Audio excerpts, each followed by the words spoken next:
Chapter 20. I tried salvaging my phone before I fell asleep last night, but it was no use. It was in two completely separate pieces. I set my alarm so I could get up early and stop and get a new one on my way into work today. My face doesn't look as bad as I feared it would. Of course, it's not something I could hide from Alyssa, but I'm not even going to try and do that. I part my hair to the side to cover up most of the bandage Ryle had placed over my eye. The only thing visible from last night is the cut on my lip. And the hickey he gave me on my neck. Fucking irony at Ryle's best. One grabbed my purse and opened the front door. I stop short when I see the lump at my feet. It moves. It's several seconds before I realize that lump is actually Ryle. He slept out here? He pulls himself to his feet as soon as he realizes I've opened the door. He's in front of me, pleading eyes, gentle hands on my cheeks. Lips on my mouth. I'm sorry, I'm sorry, I'm sorry. I pull back and scroll my eyes over him. He slept out here? I step out of my apartment and pull my door shut. I calmly walk past him and down the stairs. He follows me the entire way to my car, begging me to talk to him. I don't. I leave. It's an hour later when I have a new phone in my hands. I'm sitting in my car at the cell phone store when I turn it on. I watch the screen as 17 messages appear. All from Alyssa. I guess it would make sense that Ryle didn't call me all night, since he knew what kind of shape my phone was in. I start to open a text message when my phone begins ringing. It's Alyssa. Hello. She sighs heavily, and then, Lily. What in the hell is going on? Oh my God, you can't do this to me, I'm pregnant. I start my car and set the phone to Bluetooth while I drive toward the store. Alyssa is off today. She's only got a few days left before she gets a jump start on her maternity leave. I'm okay, I tell her. Ryle is okay. We got into a fight. I'm sorry I couldn't call you, he broke my phone. She's quiet for a moment, and then, he did. Are you okay? Where are Val? I'm fine. Heading to work now. Good. I'm almost there myself. I start to protest, but she hangs up before I have the chance. By the time I make it to the store, she's already there. I open the front door, ready to field questions and defend my reasons for kicking her brother out of my apartment. But I stop short when I see the two of them standing at the counter. Ryle is leaning against it and Alyssa has her hands on top of his, saying something to him that I can't hear. They both turn to face me when they hear the door close behind. Ryle, Alyssa whispers. What did you do to her? She walks around the counter and pulls me in for a hug. Oh, Lily, she says, running her hand down my back. She pulls back with tears in her eyes, and her reaction confuses me. She obviously knows Ryle is responsible, but if that's the case, it seems she would be attacking him, or at least yelling. She turns back to Ryle and he's looking up at me apologetically. Longingly. Like he wants to reach out and hug me, but he's scared to death to touch me. He should be. You need to tell her, Alyssa says to Ryle. He instantly drops his head in his hands. Tell her, Alyssa says, her voice angrier now. She has the right to know, Ryle. She's your wife. If you don't tell her, I will. Ryle's shoulders roll forward and his head is fully pressed against the counter now. Whatever it is Alyssa wants him to tell me has him so agonized, he can't even look at me. I clench my stomach, feeling the angst deeper than my soul. Alyssa spins toward me and puts her hands on my shoulders. Hear him out, she begs. I'm not asking you to forgive him, because I have no idea what happened last night. But just please, as my sister-in-law and my best friend, give my brother a chance to talk to you. Alyssa said she'd watch the store for the next hour until another employee comes in for their shift. I was still so upset with Ryle, I didn't want him in the same car with me. He said he'd send for an Uber and meet me at my apartment. My entire drive home, I agonized over what he could possibly need to tell me that Alyssa already knows. So many things went through my head. Is he dying? Has he been cheating on me? Did he lose his job? She didn't seem to know the details of what happened between us last night, so I have no idea how this relates to that. Ryle finally walks through my front door 10 minutes after me. I'm sitting on the couch, nervously picking at my nails. I stand up and start to pace as he slowly walks to the chair and takes a seat. He leans forward, clasping his hands in front of him. "Please sit down, Liv." He says it pleadingly, like he can't take seeing me worry. I return to my seat on the couch, but I scoot to the arm, pull my feet up, and bring my hands to my mouth. "Are you dying?" His eyes stretch wide and he immediately shakes his head. "No. No. It's nothing like that." "Then what is it?" I just want him to spit it out. My hands are starting to shake.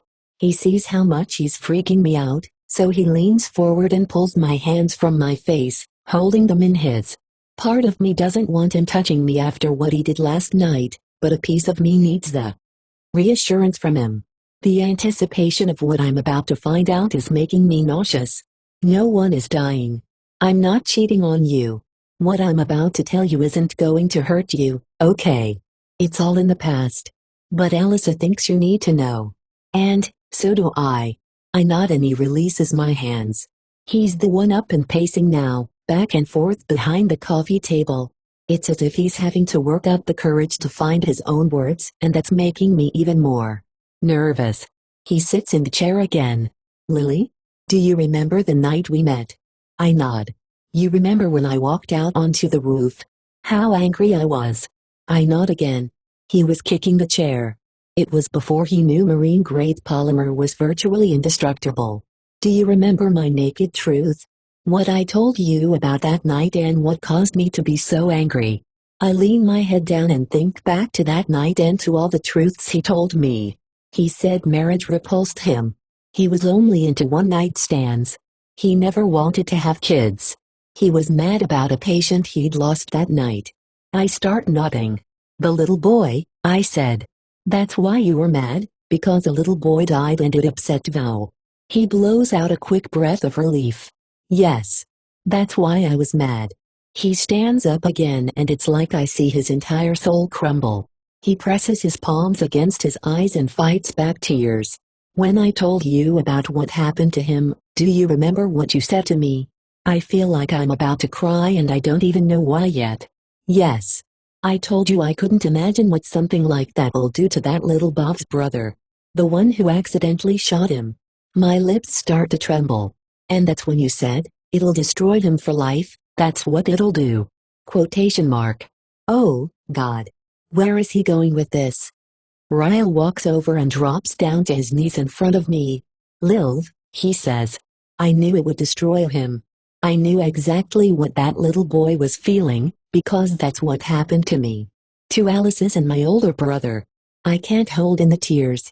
I just start crying and he wraps his arms tightly around my waist and lays his head on my lap. "I shot him, Lily. My best friend. My big brother. I was only 6 years old.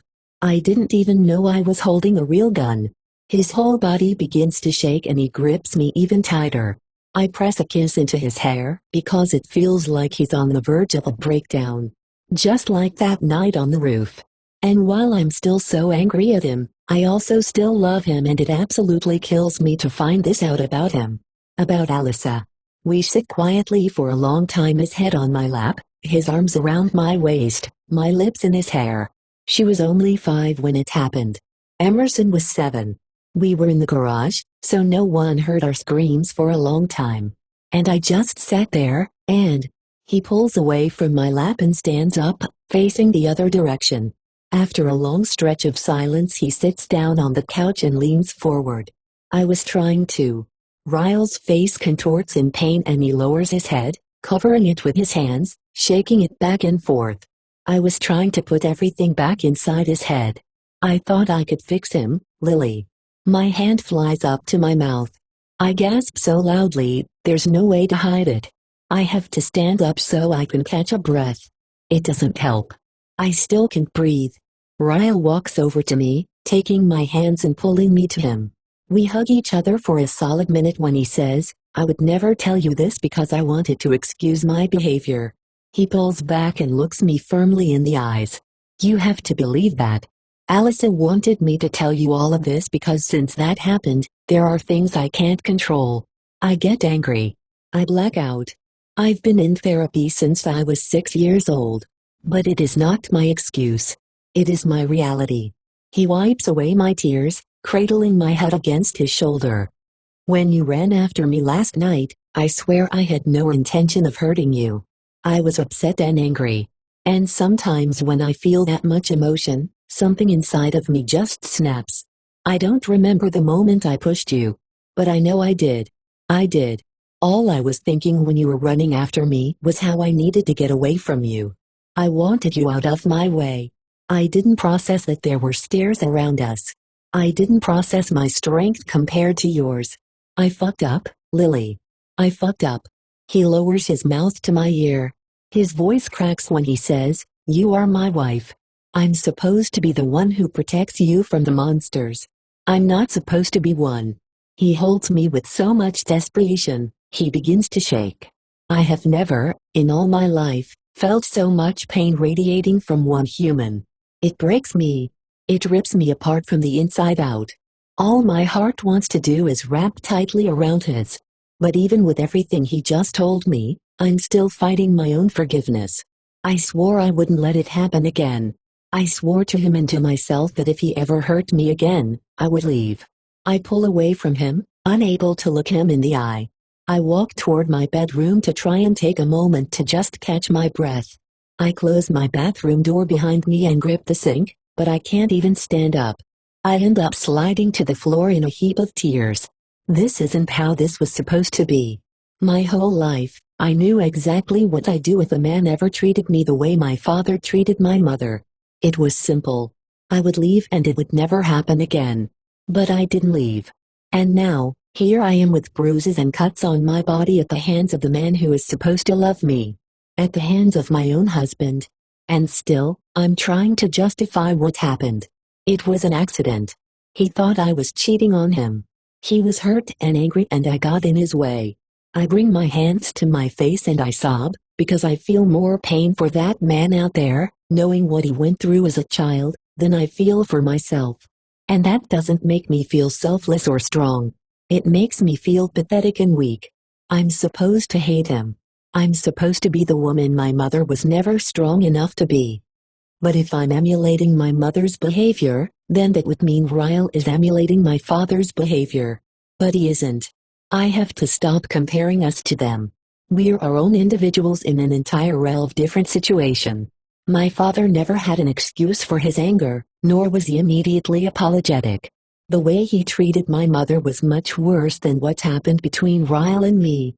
Ryle just opened up to me in a way that he's probably never opened up to anyone. He's struggling to be a better person for me. Yes, he screwed up last night.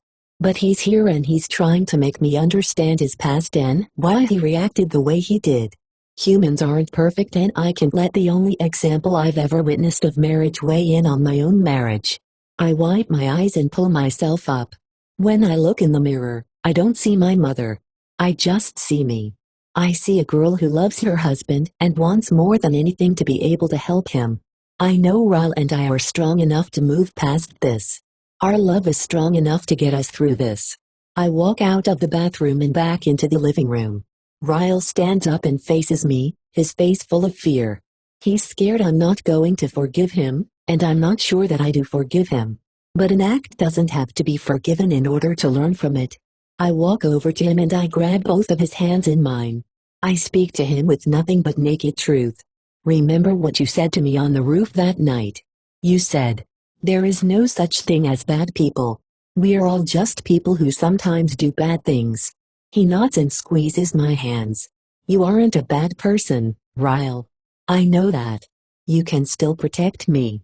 When you're upset, just walk away. And I'll walk away. We'll leave the situation until you're calm enough to talk about it, okay? You are not a monster, Ryle.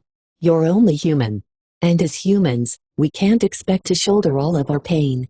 Sometimes we have to share it with the people who love us so we don't come crashing down from the weight of it all. But I can't help you unless I know you need it. Ask me for help. We'll get through this, I know we can." He exhales what feels like every breath he's been holding in since last night. He wraps his arms tightly around me and buries his face in my hair. "Help me, Lily," he whispers. I need you to help me. He holds me against him, and I know deep in my heart that I'm doing the right thing.